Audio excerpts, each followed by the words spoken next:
In the Bible, in the Old Testament as well as the New Testament, Christ was recognized to be the Prince of Peace. He was never to be recognized as the promoter of war. And he even said, "Blessed are the peacemakers, for they shall be the children of God." He never said, "Blessed are the war makers." It was the peacemakers that we must honor and protect. Christ was very, very clear on how we should treat our enemies, and some days I think we quite frequently forget about that. Early in the history of Christianity, they struggled with the issue of war and peace because Christ taught about peace. Did that mean Christ was advocating pacifism? The early church struggled with this and came to the conclusion, at least in those early years, that Christ was not a pacifist, but he was not a war promoter. And this is when they came up with the just war principles, saying, yes, war could be necessary, but only under dire circumstances, and it should be done with great caution. All other efforts should be exhausted before we go to war, and always under the proper authority.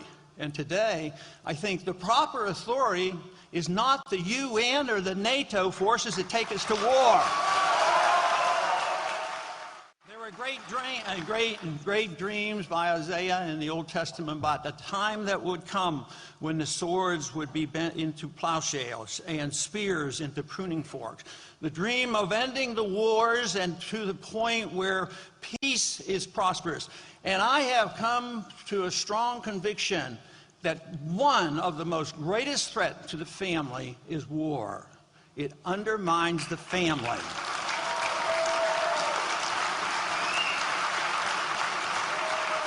Just in our last decade, an undeclared war that we're dealing with, we've lost over 8,500 men and women in our armed services. We have 40,000 who have returned, many of them with severe amputations, and is in essence forgotten by the general population of this country. We have literally hundreds of thousands begging and pleading for help.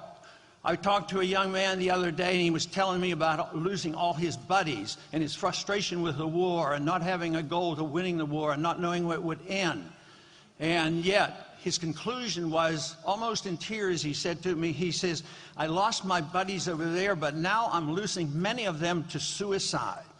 And when you think of this, of what the consequences of war, the death and destruction, what does it do to the families? What does it do to the husbands and the wives and the mothers and the daughters who have to deal with these problems?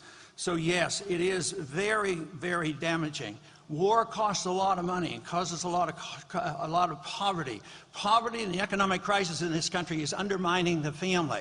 But $4 trillion of debt has been added in the last 10 years to fight a war that seems to have no end. Wars generally lead to inflation, the destruction of money. We don't honor the biblical principles of honest money. We invite this idea that we can spend endlessly and we can print the money, and literally it undermines the family and undermines the economic system. When you lose a job, it's harder to keep the family together. Divorce rates are very, very high among the military because these young men are being sent back 2 and 3 and 4 times. And there was one story told me about a little boy. He was 10 years old, and his dad was getting ready to go back again. He was screaming, "I hate you, Daddy. I hate you, Daddy," because he was leaving him.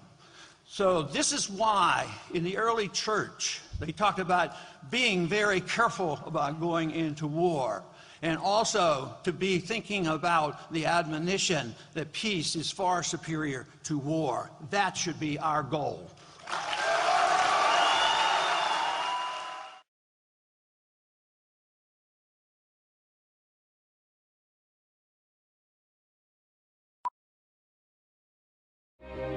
Dr. Ron Paul, more than 4,000 babies delivered.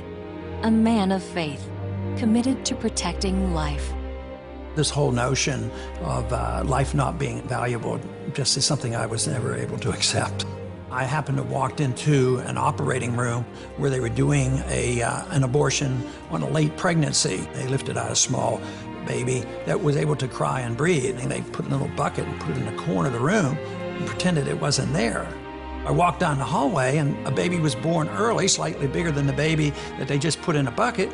They wanted to save this baby. So they might have had 10 doctors in there doing everything conceivable. Who are we to decide that we pick and throw one away and pick up and struggle to save the other ones? Unless we resolve this and understand that life is precious and we must protect life, we can't protect liberty. I'm Ron Paul, and I approve this message.